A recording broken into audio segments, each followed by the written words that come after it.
My husband left me 37 miles from home in the pouring rain. He said I needed a lesson. I didn't argue. I just watched his car drive away. A black pickup truck pulled up moments later. My bodyguard got out, calm and ready. I smiled as I climbed into the passenger seat. His cruelty was over. This was his last mistake. I hit record on my phone and slipped it back into my pocket as Andrew's Mercedes pulled into the deserted rest stop. The rain hadn't started yet, but I could smell it coming. "Get out," he said, not even bothering to turn off the engine. "You need a lesson, Amanda. Maybe walking home will teach you some respect." 37 miles. He'd calculated it perfectly. Too far for a cab, too remote for public transportation.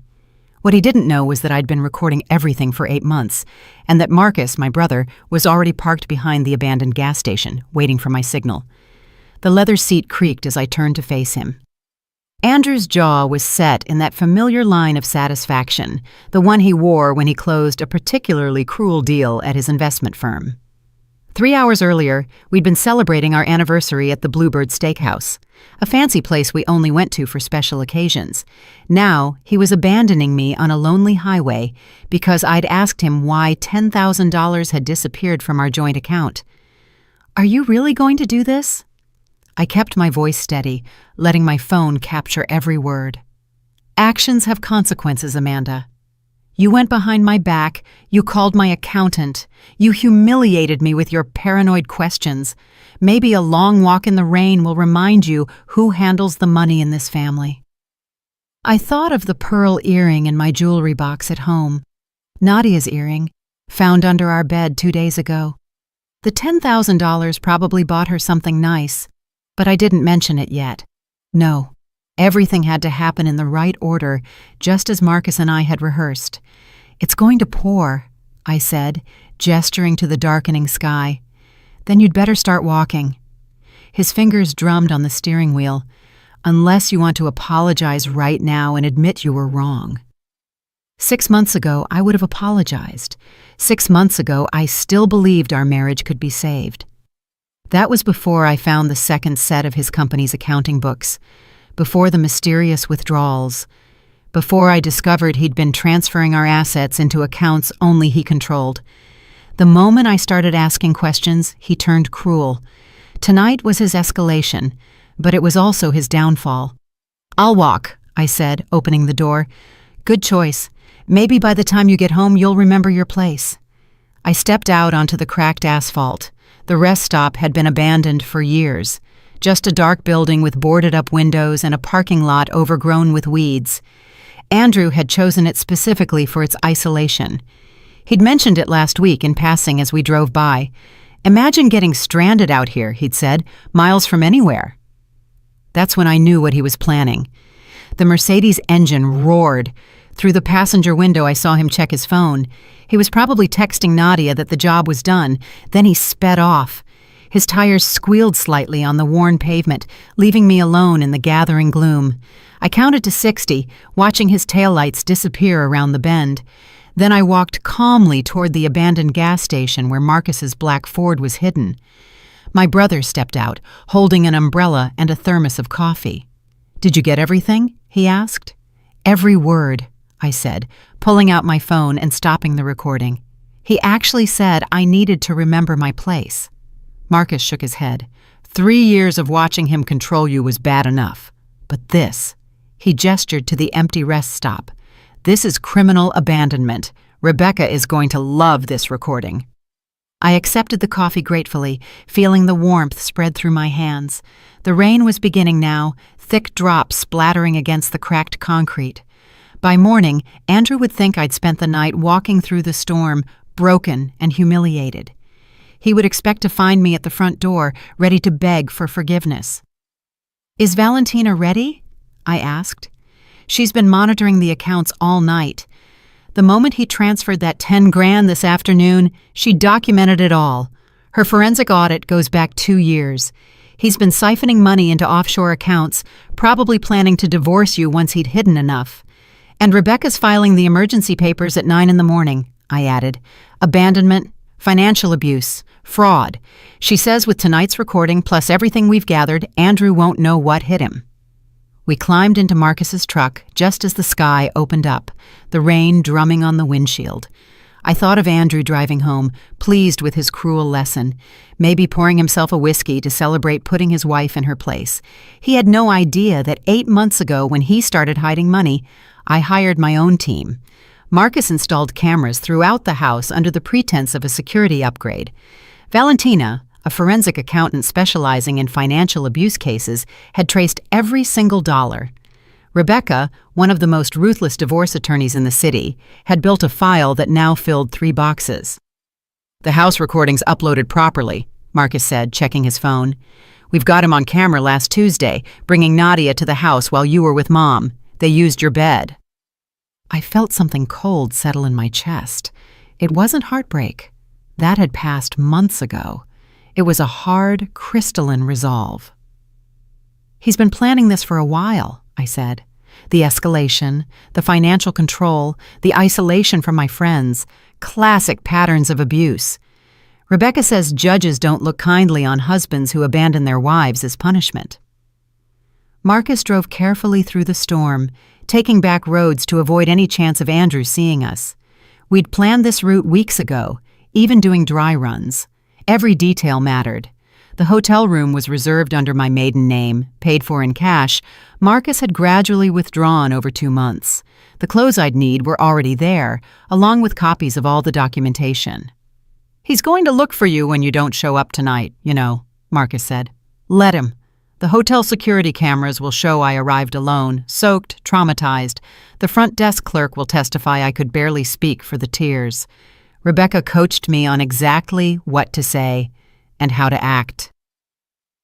The rain intensified as we headed into the city. Andrew would be home by now, probably on his second drink, maybe calling Nadia to gloat about teaching me a lesson. The next morning, he'd wake up expecting to find me shattered. Instead, he'd find his assets frozen, his office locked, and federal investigators waiting to discuss the discrepancies Valentina had uncovered in his firm's books. "Are you ready for this?" Marcus asked as the hotel came into view. I thought of the woman I was 3 years ago, independent, successful, before Andrew systematically dismantled my life. I thought of the recording on my phone, his cold voice telling me to get out and walk 37 miles in the storm. I thought of Nadia's earring, the empty bank accounts, and the prenup he'd hidden in his office that would have left me with nothing. "I've been ready for 8 months, I said. He just gave me the last piece of evidence I needed. Marcus parked at the side entrance to the hotel. I took the small overnight bag we'd prepared, just enough to look like I'd escaped with nothing, and stepped out into the rain. It was time to play the role of the traumatized wife, abandoned and afraid. Tomorrow, Andrew would learn who really needed a lesson. The hotel lobby was blindingly bright after the darkness outside. Water dripped from my hair onto the marble floor as I approached the counter, my hands shaking just enough to be convincing. The clerk, a young woman with kind eyes, immediately reached for a pile of towels. "Oh my goodness, are you all right?" she asked, coming around the counter and wrapping one around me. "My husband," I managed to say, letting my voice crack. "He left me at a rest stop in the storm. I had to walk for miles before someone helped me." Her face went from concern to horror. Perfect. Every word would be documented in the hotel's incident report, just as Rebecca had instructed. The clerk led me to a chair and brought me a hot tea while she processed my check-in. I gave her my maiden name, Amanda Davis. I paid with the emergency credit card I'd opened 6 months ago, the one Andrew knew nothing about. Room 412 was small, but clean, with a view of the city lights blurred by the rain. I locked the door, put the chain on, and finally let myself breathe. Then I pulled out my second phone, the one Marcus had given me, and played the recording from the car. Andrew's voice filled the cold room, even and measured. "You think you're so smart, don't you? Calling my accountant behind my back, asking me questions about our finances as if you understand the answers." My own voice, carefully controlled.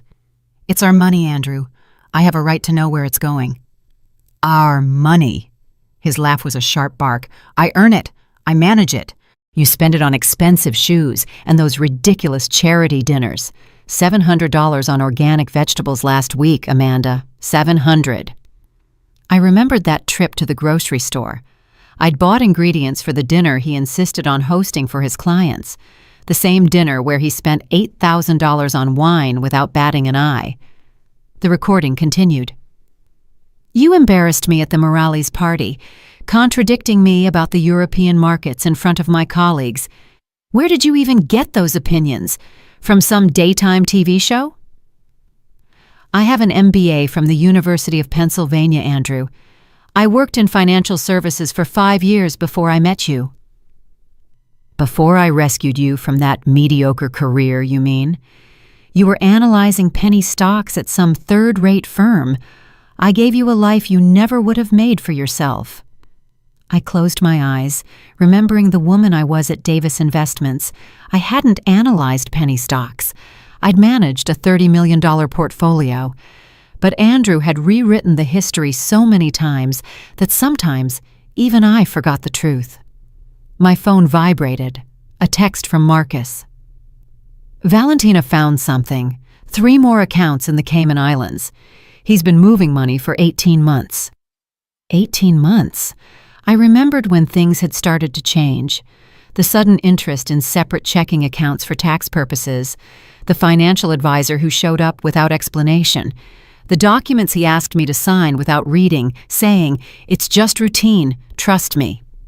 Another text, this time from Rebecca. Judge Coleman accepted an emergency hearing for tomorrow at 2 p.m. Bring the recording. Judge Patricia Coleman had a reputation for seeing through men like Andrew. She'd presided over 3 high-profile financial abuse cases in the last year, all with favorable outcomes for the wives. Rebecca had waited specifically for her docket. I changed into the dry clothes from the emergency bag I'd stashed here yesterday. Then, I sat at the small desk and began to write. Not the statement Rebecca would help me polish for court, but notes to myself, reminders of who I really was underneath the persona Andrew had tried to create. I wrote about the promotion I'd turned down because Andrew said the travel would strain our marriage, the investment opportunity I'd identified that would have tripled my personal savings if I still had personal savings. The friendship with my college roommate that ended when Andrew convinced me she was jealous of our happiness. My phone rang. Andrew's ringtone. I let it go to voicemail. Then I played the message on speaker, recording it with my second phone. Amanda, this is ridiculous. It's been 3 hours. The lesson is learned, okay? Call me and I'll come get you. Don't make this worse than it needs to be. 10 minutes later, another call. This time his voice was harder. I know you have your phone. Stop being childish and call me back. If you're trying to worry me, it's not working. I'm going to sleep. Find your own way home. But I could hear the nervousness in his voice. He was starting to realize something wasn't right. I'd always called by now, always apologized, always came crawling back. The silence was breaking his script. At midnight, a number I didn't recognize called. I almost didn't answer, but something made me, staying silent on the line. Hello, Amanda. Her voice was uncertain. Andrew asked me to call you. He's worried. He said you had a fight and you're not answering his calls. He wants you to know he's sorry and that you should come home. Andrew never apologized. He never admitted fault. That he'd sent his mistress to deliver a fake apology showed how unhinged he was becoming. I hung up without speaking. By 1 a.m., the calls were coming every 15 minutes. Andrew, his mother Margaret, even his business partner James. I documented every single one, their numbers, the times, their increasingly frantic messages. The abandoned wife was supposed to be desperate to be rescued, not maintaining absolute silence. I ordered room service, charging it to the emergency card, soup, a salad, and a glass of wine. Letting the receipt show I was composed enough to eat, documenting that I wasn't crumbling as Andrew had hoped. At 2:30, a text came in that made me smile. Not from Andrew, but from our neighbor, Mrs. Chen. Saw Andrew in the driveway with a flashlight looking under your car. He just left quickly. All good? He was looking for my car, not knowing Marcus had moved it to a long-term parking lot across town 2 days ago. Another piece of evidence that I'd been planning to leave, that his abandonment had only accelerated my timeline. I opened the curtains and watched the storm rage over the city. Somewhere out there, Andrew was beginning to realize his perfectly controlled world was unraveling. He thought he taught me a lesson about power and place. Tomorrow, when the markets opened and he discovered his offshore accounts were frozen, when his keycard failed at the office, when federal investigators showed up with questions about the discrepancies Valentina had uncovered, he would understand who was really teaching whom. The morning sun broke through the hotel curtains at 7 o'clock, but I'd been awake since 5, sitting at the small desk with my laptop open to our joint checking account. The balance showed exactly what I expected. Andrew had already moved another $20,000 at 6:47 a.m. He was in a panic, trying to hide assets before I could get to them. Too late. Valentina had already documented it all. By noon, my hotel suite had been transformed into a command center. Valentina arrived first, carrying 2 suitcases full of printed documents. Her usually perfect makeup was slightly smudged from working all night. She spread everything over the dining table methodically: bank statements, transfer logs, falsified tax documents. Each pile was labeled with colored tabs. "The Cayman accounts have been frozen since 9 this morning," she said, pulling up a spreadsheet on her laptop. "Andrew tried to access them at dawn. 3 failed attempts. He's probably tearing his office apart right now." Rebecca came in next, a phone pressed to her ear, talking in a rapid-fire legal language I only half understood. She ended the call and turned to me with a grim, satisfied expression. "Judge Coleman moved up our hearing to 1 p.m. She wants to address this immediately. Also, Andrew just hired Richard Black, the shark, the same guy who got the pharma executive off last year." "Black?" Marcus asked, entering with a box of surveillance equipment. "He's not cheap. Andrew must have liquidated something major to pay for him." I felt a flicker of worry, but Rebecca put a firm hand on my shoulder. "Black is good, but he can't argue with video evidence and financial records. Besides, he's going in blind. We've had 8 months to prepare." Marcus hooked his laptop up to the suite's television and pulled up the surveillance footage from our house. "I compiled the highlights, if you can call them that. Fair warning, Amanda, this isn't easy to watch." The first clip showed Andrew in his study at 2 in the morning 3 weeks ago. I'd been asleep upstairs, knocked out by the sleeping pills he'd started suggesting I take for my anxiety. On screen, Andrew carefully photographed documents from our safe, then placed them back exactly as they were. The documents were our joint investment portfolios, my mother's power of attorney papers, and the deed to the lake house my grandmother left me. "He was creating a duplicate file," Valentina explained, "making fakes with subtle changes. If you hadn't caught on, he could have slowly replaced the originals." The next clip was worse. Andrew and Nadia in our living room 2 months ago when he told me he was at a client dinner. She was wearing my robe, the silk one from our honeymoon in Cancun. They were laughing at something on his phone. "Turn it up," I said, even as my stomach churned. Andrew's voice filled the room. "She actually believed me when I said the conference was mandatory. I've trained her well. A few more months, and I'll have everything transferred. Then we can end this charade." Nadia's laugh was like nails on a chalkboard. "The prenup really says she gets nothing?" "The prenup is irrelevant. She'll never fight it. Amanda doesn't have the spine." Marcus paused the video. The room went silent except for the hum of the air conditioner. I got up, walked to the window, and looked out at the city below. Somewhere down there, Andrew was probably in his office, trying to figure out why his computer access was revoked, why his assistant couldn't reach the bank, why everything was falling apart. "There's more," Marcus said softly. "Do you want to see it?" I nodded. The next clip showed Andrew in the garage on the phone, pacing between our cars. The timestamp was last Tuesday, when I was at my book club. "Jennifer has been perfect," he was saying. "She has no idea. I'm recording our conversations. Every detail about Amanda's mom's inheritance, the Alzheimer's diagnosis they're hiding, her dad's trust fund, it's worth almost $2 million, and Amanda doesn't even know it exists. My legs felt weak. Jennifer, my younger sister, whom I'd protected from her gambling addiction for years, whom I'd covered for with our parents countless times, she'd been giving Andrew information about our family, about money I didn't even know existed. When did he contact her? I asked, my voice barely a whisper. Valentina pulled up phone records. First contact 13 months ago. Regular calls started 10 months ago, always when you weren't home. He's been paying off her debts in exchange for information. Rebecca looked at her watch. We need to get to the courthouse in 30 minutes. Amanda, are you ready for this? To see him today? I turned from the window. Show me the rest first.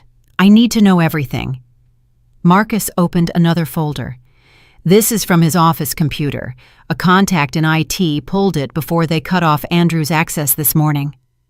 The screen filled with emails between Andrew and his lawyer, dated 6 months ago. The subject line read, Project Fresh Start. Inside were detailed plans for divorcing me, including psychological tactics to make me doubt myself, financial moves to leave me destitute, and even suggestions to gradually increase the emotional abuse to make me more compliant during the process. One line stood out. The key is to make her believe she's crazy. Constant gaslighting, hide things, deny conversations, contradict her memories. By the time we file, she'll be too unstable to fight back effectively. I thought of all the times in the last year Andrew had told me I was remembering things wrong. The dinner reservation I'd made that he swore I never told him about. The conversation about visiting my parents that he claimed never happened. The jewelry that would disappear and reappear in strange places. I had secretly started writing things down, thinking I was losing my mind. He was following a playbook, Rebecca said. This lawyer, Douglas Fisher, specializes in high net worth divorces where one spouse wants to leave the other with nothing. He's currently under investigation for ethical violations. Valentina pulled up one last document. This triggered our emergency filing this morning. Andrew transferred $3.2 million from his firm's client accounts to a personal account in Panama yesterday afternoon. Right before he abandoned you, he must have thought he'd have more time before anyone noticed. He was running, I said, understanding dawning on me. The abandonment wasn't just about control. He knew something was coming. The SEC received an anonymous tip yesterday morning, Rebecca said with a slight smile, about irregularities in his firm's reporting. I looked at her. You, Valentina. Actually, once she documented the embezzlement, we had an obligation to report it. The weight of Andrew's crimes was staggering. This wasn't just about our marriage or his affair. He was a criminal who had used our relationship as cover while he pillaged client accounts and prepared his escape. The man I'd shared a bed with for 3 years was capable of destroying not just me, but dozens of innocent investors who trusted him with their life savings. Judge Coleman needs to see all of this, I said, gathering my strength. Every document, every recording, every piece of evidence. Rebecca smiled, the kind of smile that reminded me why she'd never lost a financial abuse case. She'll see everything, and then Andrew Carter will learn what it feels like to lose it all. The courthouse halls were marble and mahogany, designed to intimidate. I walked down them in my sharpest suit, a charcoal gray one Andrew had never seen because I'd bought it last month, specifically for this moment. Rebecca walked at my side, briefcase in hand, while Marcus flanked my other side. We entered courtroom 4B at 12:55 on the dot. Andrew was already there, seated next to Richard Black, whose slick haircut couldn't hide the stress lines around his eyes. Andrew looked smaller, his usual imposing presence diminished by his rumpled clothes and the dark circles under his eyes. He'd clearly slept in his office. When he saw me, his expression shifted from exhaustion to pure rage. "All rise," the bailiff announced. Judge Patricia Coleman entered, her black robes adding gravity to an already tense atmosphere. She took her seat and began to review the documents in front of her, reading glasses perched on her nose. We are here for an emergency petition filed by Amanda Carter regarding marital assets and spousal abandonment. Her voice was laced with the authority of someone who had seen every kind of matrimonial disaster. Mr. Black, I see you were retained this morning. Yes, Your Honor. We request a continuance to review the motion properly. Denied. Your client allegedly abandoned his wife in dangerous conditions last night. Time is of the essence. She turned to Rebecca. Counselor, present your evidence. Rebecca stood, her voice soft as silk. Your Honor, at approximately 8:47 p.m. last night, Andrew Carter deliberately abandoned his wife at a rest stop 37 miles from their home during a severe rainstorm. We have an audio recording of the incident. She played the recording over the courtroom's speakers. Andrew's voice filled the space, cold and clear. You need a lesson, Amanda. Walking home might teach you some respect. I watched as Andrew's face went pale. Black leaned in, whispering furiously. Andrew shook his head, gesturing wildly with his hands. Furthermore, Rebecca continued, Mr. Carter has been systematically concealing marital assets for 18 months. We have documentation of offshore accounts totaling $8 million and evidence of embezzlement from his investment firm of $3.2 million. Objection! Black jumped to his feet. These are baseless accusations. Then let's base them, Rebecca said calmly, presenting a stack of bank documents. Exhibit A, Your Honor, transfers to accounts in the Cayman Islands, all initiated by Mr. Carter without his wife's knowledge or consent. Judge Coleman reviewed the documents, her expression darkening with each page. Mr. Carter, did you abandon your wife last night? Andrew stood, adjusting his tie. Your Honor, there was a misunderstanding. It's a yes or no question, Mr. Carter. I did leave her at a rest stop, but during a storm, 37 miles from home, she had her phone. She could have called someone. The judge's eyebrows raised. How considerate of you. She turned back to Rebecca. Continue. Rebecca projected financial records onto the courtroom screen. Mr. Carter has also been conducting an extramarital affair with his assistant, Nadia Jones, using marital funds to buy gifts and finance trips. This includes a pearl necklace valued at $12,000, reported as stolen to insurance, but actually given to Ms. Jones. My phone vibrated. A text from Marcus. He's here. The courtroom doors opened, and Special Agent Thomas Chen from the SEC entered, followed by 2 federal agents. Andrew's head snapped around, and for the first time, I saw real fear in his eyes. Your Honor, Special Agent Chen said, addressing the judge. Apologies for the interruption. We have a warrant for the arrest of Andrew Carter on charges of wire fraud and embezzlement. Black leaped to his feet. Your Honor, this is highly irregular. So is stealing $3.2 million from clients' accounts. Judge Coleman replied dryly. She gestured to the federal agents. Gentlemen, please wait until we conclude this hearing. Mr. Carter isn't going anywhere. Andrew sank into his chair. His phone on the defense table lit up with call after call. I could see the names flashing. His mother, Margaret, his business partner, James, and repeatedly, Nadia. Given the evidence presented, Judge Coleman continued, I am granting the emergency order. All marital assets are frozen pending investigation. Ms. Carter is granted exclusive use of the marital home and temporary support of $10,000 a month. Mr. Carter, you are ordered to maintain a 500-foot distance from your wife. $10,000 a month? Andrew exploded, rising despite Black's attempts to stop him. That's insane! She doesn't need... Mr. Carter abandoned his wife in a storm after hiding millions in assets. I am being generous by not charging you with contempt right now. Sit down. As Andrew collapsed back into his chair, my phone rang. Jennifer's name flashed on the screen. I declined the call, but she called back immediately. And again. Rebecca leaned over. You should document that. I nodded, taking screenshots of the call log. 17 calls from Jennifer in the last hour, 43 from Andrew since last night, 22 from his mother Margaret. Even a few from numbers I didn't recognize, probably Andrew's colleagues or clients who'd heard about the federal investigation. Special Agent Chen came to our table as the judge finalized her orders. "Miss Carter, we'll need your cooperation with our investigation. Your lawyer mentioned you have additional evidence." I nodded. 8 months of documentation, financial records, recordings, emails, everything. "Your husband is looking at 15 to 20 years, if convicted on all charges." Andrew must have heard, because he suddenly rose again, pointing at me. "You did this! You set me up! This whole thing was a trap!" Judge Coleman's gavel slammed down hard. "Mr. Carter, control yourself or I will add contempt charges." "She planned it," Andrew continued, his composure completely shattered.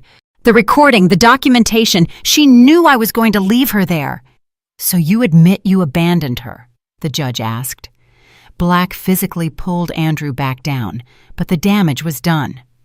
Andrew had just confessed in open court, in front of federal agents, that he had deliberately abandoned me. As we prepared to leave, Nadia burst through the courtroom doors. Her designer dress was wrinkled, her perfectly coiffed hair disheveled. She looked around in desperation until her eyes found Andrew. "You said you were divorced!" she screamed across the courtroom. "You said the papers were already filed. You said she was crazy and making things up." The judge sighed. "Ma'am, please remove yourself from my courtroom." But Nadia wasn't finished. She pulled out her phone, waving it in the air.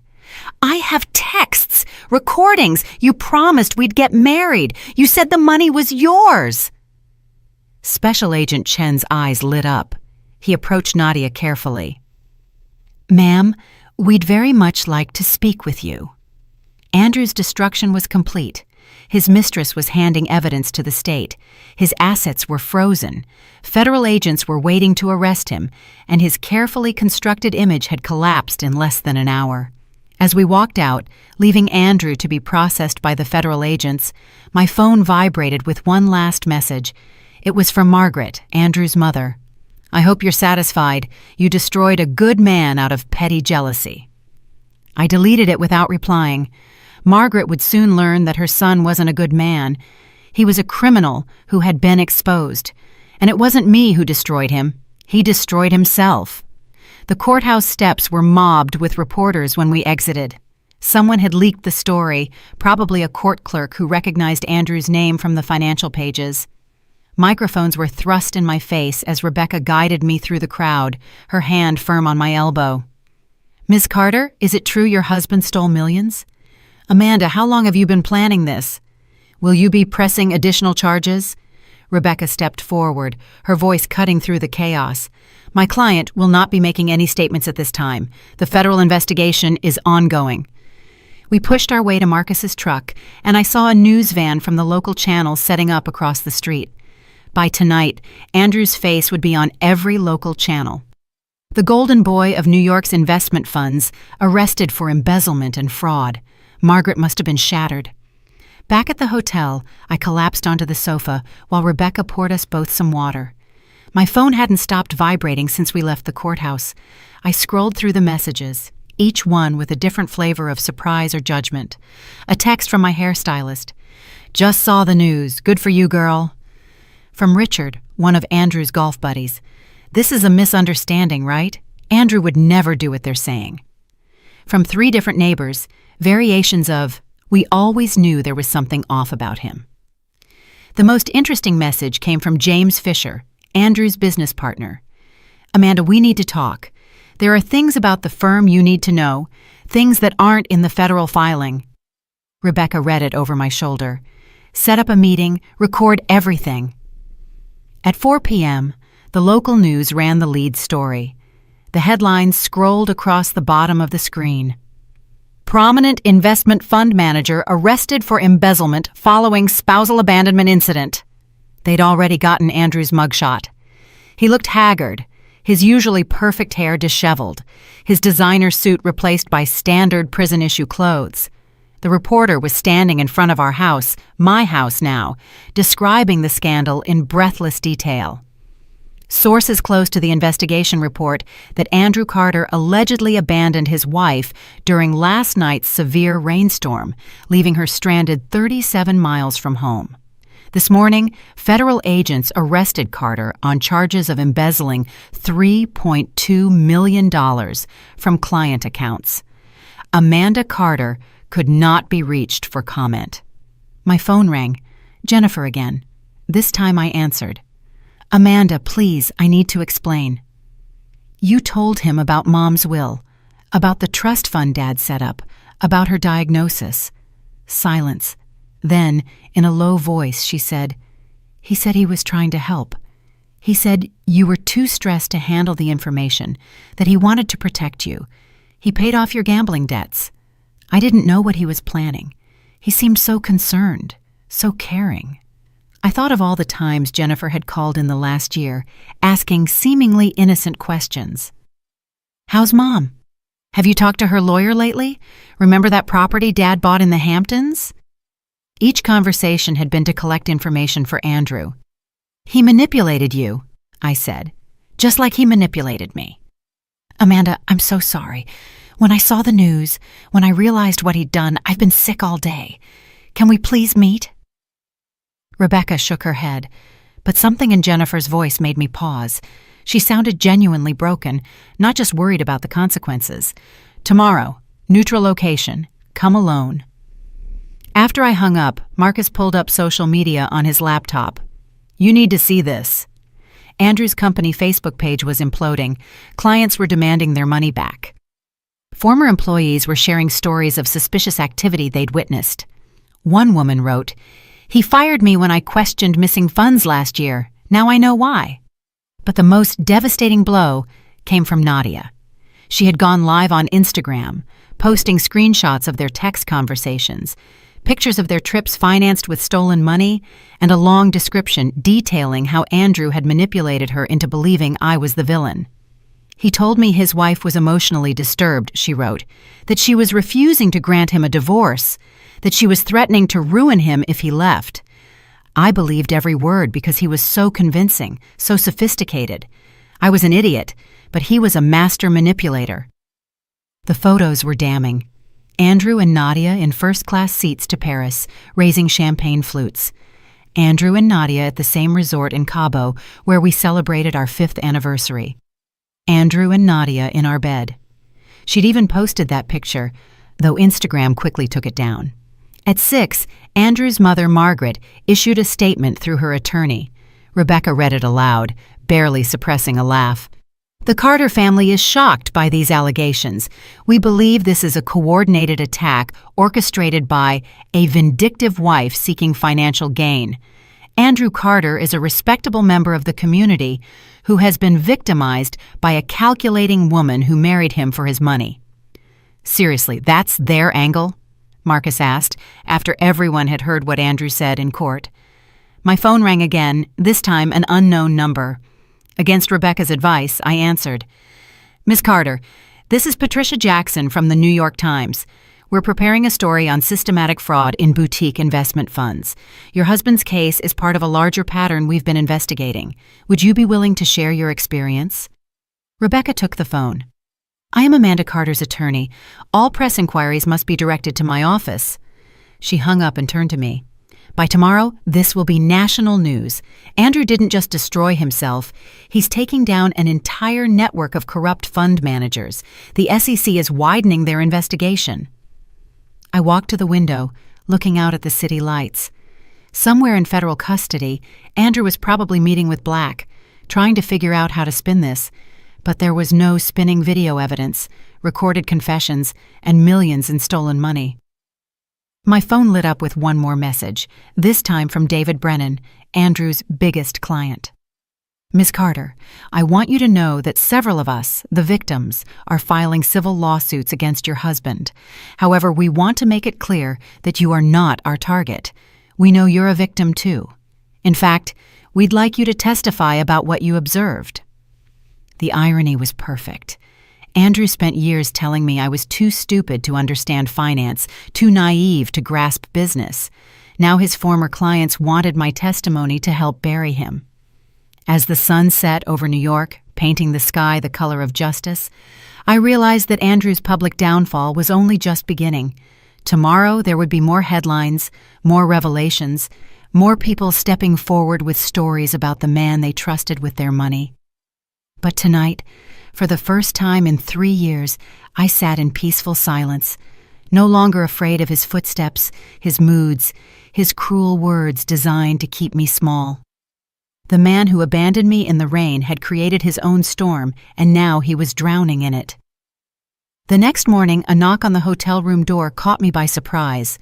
Through the peephole, I saw Jennifer standing in the hallway, her usually impeccable appearance completely undone.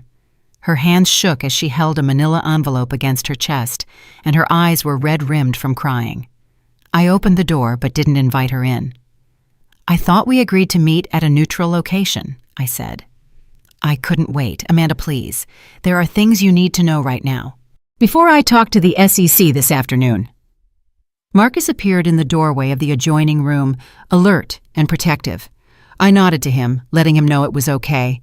Then I let Jennifer in. She sat on the edge of the sofa, placing the envelope on the coffee table with trembling fingers. "Andrew first contacted me 13 months ago," she began, her voice a whisper. "He knew about the gambling. I don't know how he found out, but he knew I owed $47,000 to some very unforgiving people. He offered to pay it all, no questions asked, if I just answered a few questions about our family's finances." "And you accepted?" My voice was flat, controlled. I was desperate. They were threatening to go to my employer and ruin my career. Andrew seemed genuinely to want to help.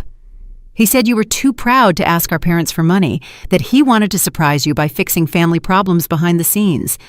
She opened the envelope and pulled out a stack of printed emails. "These are our conversations, all of them. I printed them last night when I realized what he was really doing." I took the first email, dated over a year ago.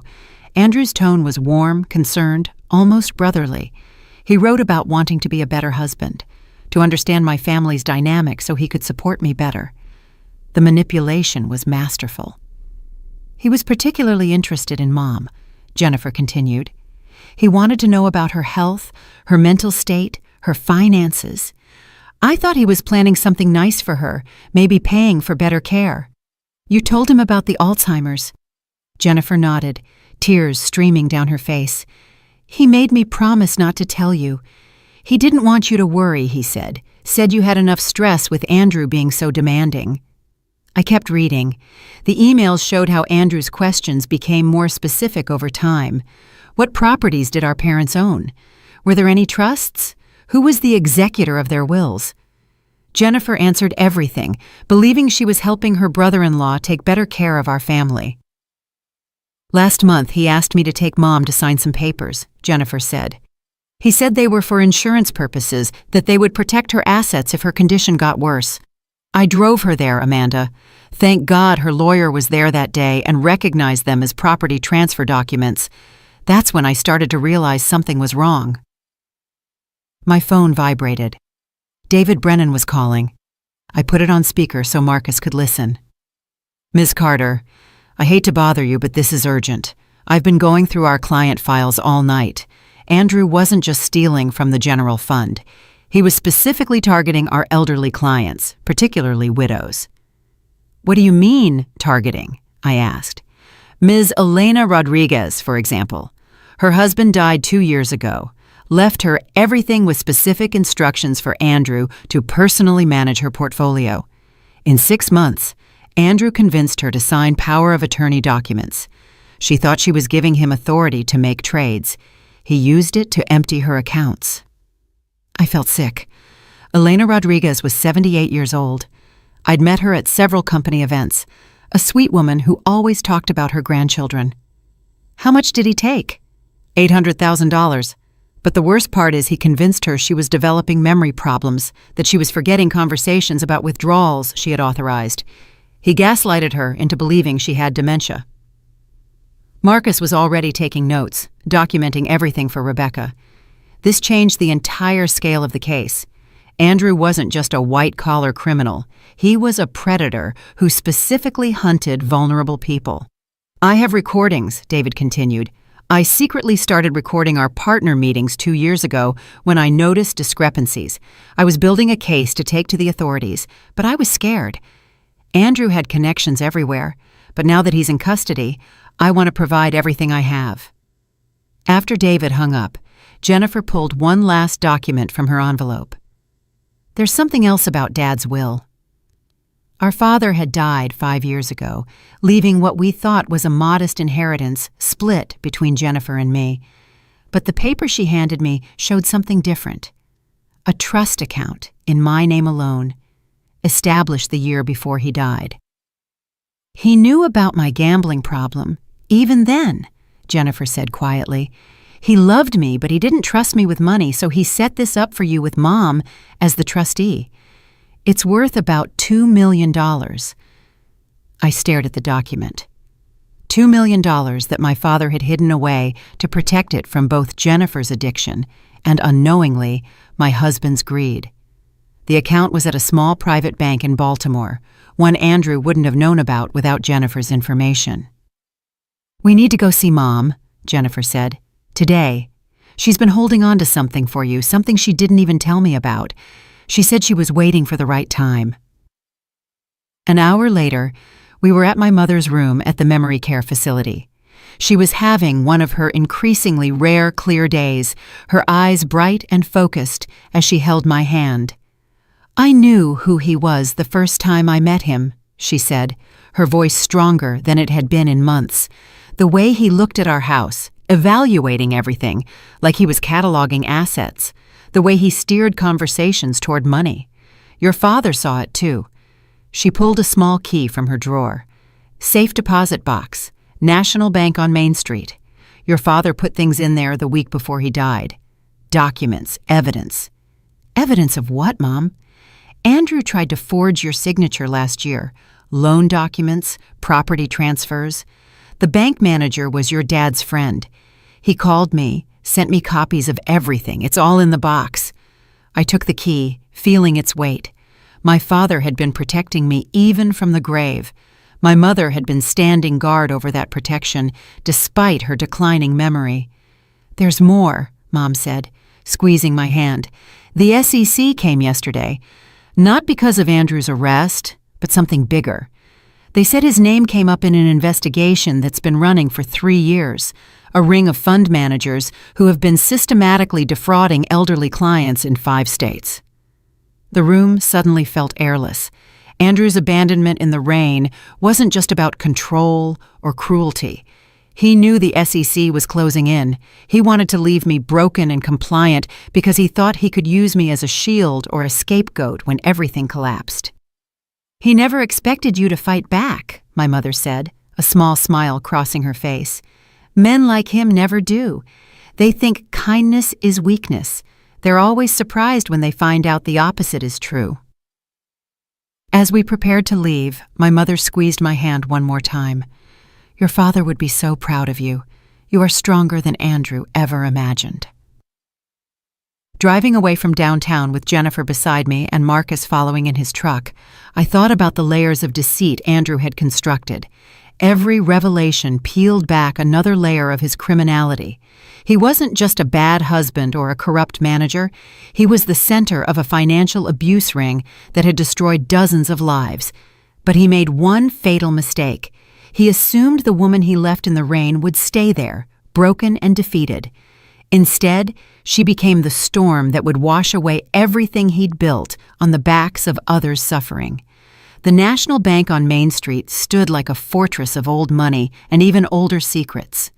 Jennifer waited in the car while Marcus accompanied me inside, where the safe deposit box my mother had guarded waited in a climate-controlled vault. The bank manager, Mr. Paulson, remembered my father well and handled the key with the reverence of someone who understood he was part of something significant. Inside the box was a pile of documents that made my hands tremble. Forged loan applications with my signature, dated 6 months ago. Property transfer papers for my grandmother's lake house, which Andrew had apparently tried to sell without my knowledge. Account statements for accounts I'd never seen, opened in my name, but controlled by Andrew. My father had somehow obtained copies of everything, with sticky notes in his handwriting explaining what each document meant. One note stuck to a forged power of attorney document simply said, "He will try to take everything. Don't let him." Marcus photographed every single page while I sat in stunned silence. The magnitude of Andrew's betrayal kept expanding like ink in water. This wasn't just about our marriage or even the stolen millions. He'd been systematically working to erase my financial existence, to make me completely dependent on him. Or worse, to frame me for his crimes if necessary. 4 months later, I walked into the federal courthouse for the first day of Andrew's criminal trial. The media attention had only intensified since his arrest. News vans lined the street. Reporters shouted questions that I didn't answer. I wore a charcoal gray suit that had never seen the inside of our shared closet, bought specifically for this moment, professional, dignified, expensive enough to show I wasn't broken. Andrew was sitting at the defendant's table in a suit that no longer fit. He had lost weight in federal custody, and his formerly perfect hair had grown out awkwardly. When our eyes met across the courtroom, I smiled, the same serene smile I'd given him over morning coffee when he lectured me about my spending. But now that smile carried the weight of everything I knew and everything he was about to lose. The prosecutor, Assistant U.S. Attorney Miguel Torres, laid out the case methodically. 12 counts of wire fraud, 2 of elder abuse, 1 of conspiracy to commit financial crimes. The evidence was overwhelming: manipulated ledgers, hidden accounts, forged documents, recorded conversations where Andrew explicitly discussed stealing from clients. For 11 days, witness after witness took the stand. Elderly clients described how Andrew had convinced them to sign documents they didn't understand. Former employees testified about orders to falsify records. The forensic accountant walked the jury through the maze of offshore accounts and shell companies Andrew had created. On day 12, the courtroom doors opened and Nadia Jones walked in. She no longer looked like the polished young woman who wore my grandmother's pearls. Her designer clothes had been replaced by a conservative dress, her elaborate hairstyle by a simple bun, and she carried herself with a humility I'd never seen before. She had been granted immunity in exchange for her testimony and was about to bury Andrew with it. "Ms. Jones," the prosecutor began, "how long were you romantically involved with the defendant?" 18 months, Nadia answered, her voice firm but low. "And during that time, did Mr. Carter ever discuss his business practices with you?" "Yes, frequently. He thought it was funny to explain how he was moving money without anyone noticing. He called it playing three-dimensional chess while everyone else was playing checkers." She produced recordings from her phone, conversations where Andrew bragged about targeting elderly clients, about hiding money from me, about his plans to disappear to Costa Rica once he'd amassed enough. In one recording, his voice, clear and damning, said, "Amanda is the perfect cover. Sweet, trusting. She doesn't ask questions. By the time she figures out what's going on, I'll be long gone, and she'll be left holding the bag." But Nadia's most devastating revelation came near the end of her testimony. 3 weeks before his arrest, Andrew told me he was planning on leaving me too. He had another woman in Costa Rica, someone he met online. He was just going to abandon me, just like he abandoned his wife. The expression on Andrew's face was worth every moment of pain he'd caused me. His jaw went slack. His lawyer whispered frantically in his ear, but the damage was done. His mistress had just revealed that he had been playing everyone, including her. The next day brought another surprise. A young man named Christopher Valdez took the stand, 22 years old, with the same sharp jaw and calculating eyes as Andrew. The prosecutor established his identity quickly. Andrew's son from a college relationship, whose existence Andrew had hidden for over 2 decades. "My mother has been receiving payments from Andrew Carter for 22 years, Christopher testified, $1,500 a month to keep silent about my existence. "And you have records showing the money came from his client accounts?" I watched as Andrew slumped in his chair as Christopher continued. "He told my mother if she ever contacted his family or went public with this, he would destroy her reputation and make sure she never worked in finance again. She has that threat in writing." The prosecutor presented 22 years of bank records, showing regular payments from the same accounts Andrew had been pillaging. He'd been stealing from elderly clients not just for luxuries and escapes, but to hide evidence of his past. Andrew's defense attorney tried to object, arguing this was prejudicial and irrelevant to the financial crimes, but Judge Coleman dismissed it. It establishes a pattern of deception and financial malfeasance that spans the defendant's entire adult life. On the final day of testimony, Andrew made the disastrous decision to take the stand himself against his lawyer's visible protests. He got up and walked to the stand, still believing he could talk his way out of this. For 2 hours, he tried to weave a narrative where he was the victim. He claimed I knew about the affairs and approved. He insisted the elderly clients had authorized every transaction. He presented himself as a brilliant financial mind who had simply made a few accounting errors. Then the prosecutor began his cross-examination, and Andrew's composure broke like ice under pressure. When he was confronted with the recordings, he claimed they were out of context. When he was shown the forged documents, he suggested I might have created them. When he was presented with evidence of the money paid to Christopher's mother, he actually said, "That was a personal matter, unrelated to my business." The jury deliberated for less than 3 hours. As the jury foreman stood to read the verdict, I held Marcus's hand on one side and Rebecca's on the other. On charge 1, wire fraud, we find the defendant guilty. On charge 2, wire fraud, we find the defendant guilty. By the time they got to charge 15, Andrew had his head in his hands, guilty on all charges. The man who left me 37 miles from home in the rain was about to learn what abandonment really felt like. 2 weeks later, we returned for the sentencing. Judge Coleman, the same one who'd presided over our emergency hearing months ago, looked at Andrew with evident disgust.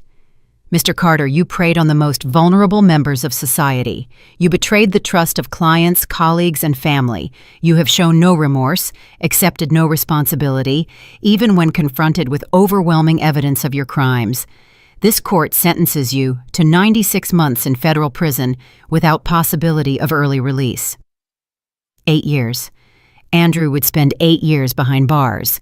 As the marshals prepared to lead him away, he turned to me one last time. "This isn't over," he shouted. I stood and spoke clearly, knowing the courtroom microphones would pick up every word. "You're right. The civil lawsuits begin next month." The marshals led Andrew away in chains, and I walked out of the courthouse into a September afternoon that felt like the first day of spring. The civil lawsuits would begin next month, with 17 of Andrew's victims seeking restitution.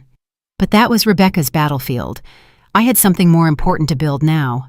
The whistleblower's reward arrived 6 weeks after Andrew's sentencing, $1.2 million for providing information that led to the recovery of stolen funds. Combined with the assets the court awarded me and the trust fund my father had protected, I suddenly had the resources to do something meaningful with the pain Andrew had caused. Marcus found the building first, a renovated brownstone in downtown Brooklyn that had once housed a law firm, 3 stories, 8 offices, a conference room big enough for group sessions, and most importantly, multiple exits, something women escaping dangerous situations would need. We signed the lease on a Thursday. By Monday, the Phoenix Foundation had a home. "We need proper security systems," Marcus said, walking the empty rooms with his tablet, taking notes. "Panic buttons in every office, secure entry, surveillance that actually protects people instead of monitoring them." Valentina arrived with boxes of filing systems and encryption software. "I've already had 3 forensic accountants offer to volunteer their services. Word is spreading in the financial community about what we're doing." Rebecca had taken a leave from her practice to help establish our legal aid program. "We have to be careful how we structure this," she said, spreading incorporation papers over the conference table. "We're going to be dealing with dangerous situations, angry husbands, potential legal retaliation. Everything has to be bulletproof." Within a month, we had our first client, Maria, a teacher whose husband had hidden her savings and threatened to report her to immigration if she tried to leave, even though she was a citizen. Valentina found the money. Rebecca filed the papers. Marcus arranged for safe transportation. I sat with Maria as she cried, remembering my own tears in that hotel room the night Andrew abandoned me. Jennifer came to the foundation on a rainy Tuesday, 3 months sober, and carrying a box of donuts as a peace offering. "I want to help," she said simply. "I know what it's like to be manipulated, to be so desperate you betray the people you love. Maybe I can help others see the signs before it's too late." She started as a volunteer, answering phones and filing documents, but Jennifer had a gift for talking to women who called in crisis. She understood desperation and shame in ways even trained counselors sometimes couldn't. In 6 months, she was leading our support groups, sharing her story of how Andrew exploited her addiction for information, helping others recognize when they were being used. My mother came to visit on one of her clear days, with Marcus driving her carefully through the city she had once known so well. She sat in my office looking at the framed photos on the walls, women who'd given permission to share their success stories, radiant faces in front of new apartments, at graduation ceremonies with children they'd managed to keep safe. "Your father would be so proud," she said, touching a photo of a woman who had escaped with 3 kids and was now in nursing school. "He always said the best revenge against cruelty was kindness to others." She pulled an envelope from her purse. "This came to the house. I thought you should see it." Inside was a newspaper clipping from the prison bulletin. Andrew had been elected treasurer of the Inmates Investment Club. Even behind bars, he was trying to maintain his image as a financial genius. I almost laughed at the absurdity of it. The surprise volunteer came 7 months after the trial. Nadia Jones was at our reception desk. She no longer looked like the woman who wore my grandmother's pearls. She had cut her hair short, traded the designer clothes for simple slacks and a button-down shirt, and carried herself with a humility I had never seen before. "I've been in therapy," she said, sitting across from me in my office, working through how I got involved with someone like Andrew, why I ignored the red flags, why I participated in hurting you. "I know I can't undo what I did, but maybe I can keep other young women from making my mistakes." She started giving talks at universities, warning business students about older men in positions of power who promised career advancement in exchange for companionship. She was brutally honest about her own choices, taking responsibility while explaining the gradual manipulation that made those choices seem reasonable at the time. "He made me feel special," she told a group of grad students one night, "like I was smarter and more sophisticated than other women my age. By the time I realized I was just another pawn in his game, I was in too deep to see a way out." A year after Andrew's sentencing, a letter arrived at the foundation. His handwriting was still perfect, even on prison stationery. 4 pages of vitriol blaming me for his downfall, claiming I had orchestrated everything from the beginning, that I had trapped him. He listed every perceived grievance, every moment he now realized had been part of my plan. The last line read, "I hope you've learned your lesson." I had the letter professionally framed and hung it on the wall in my office, right next to my degrees and certifications. When clients asked about it, I told them the truth. Yes, I had learned my lesson. I learned that when someone shows you who they are through their cruelty, believe them. I learned that patience and planning could overcome years of abuse. And most importantly, I learned that the best response to someone who tries to break you is to become unbreakable, and then to use that strength to lift others up. 18 months after that night at the rest stop, I stood in my office looking at a wall covered in thank you cards. 87 women had found their way to safety through the Phoenix Foundation. Some only needed legal advice and financial analysis. Others required full-blown extraction plans, safe houses, and new identities. Each one arrived broken in some way, convinced they were trapped, that their situation was hopeless. Elena Rodriguez, the widow Andrew had defrauded, became our biggest donor. She recovered most of her money through the civil lawsuits and insisted on funding our emergency shelter program. "That man tried to convince me I was losing my mind," she said at our fundraising gala. "Amanda showed me that I was actually finding my strength." The rain was falling again outside, drumming against the windows of the brownstone that housed hope and second chances. I thought of that night 37 miles from home, standing in the downpour as Andrew drove away, confident he had broken me. He thought he was teaching me about power and control, about knowing my place. Instead, he taught me that cruelty creates its own destruction, that every action has a consequence, and that sometimes the person you abandon in the rain has already seen the storm coming and prepared accordingly. Through the Phoenix Foundation, his act of calculated cruelty became the catalyst for saving women he never believed deserved to be saved. The final lesson, the one Andrew never saw coming, wasn't about obedience, respect, or knowing one's place. It was about transformation. He tried to leave me powerless in a storm. I became the eye of the hurricane. Did you like my story, and which city are you listening from? Let's meet in the comments.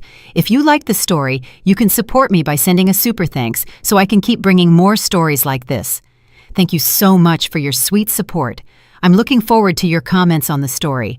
On the screen, you can see 2 new life stories that I highly recommend. There's so much more on my channel. Don't forget to subscribe. See you in the next life story with love and respect.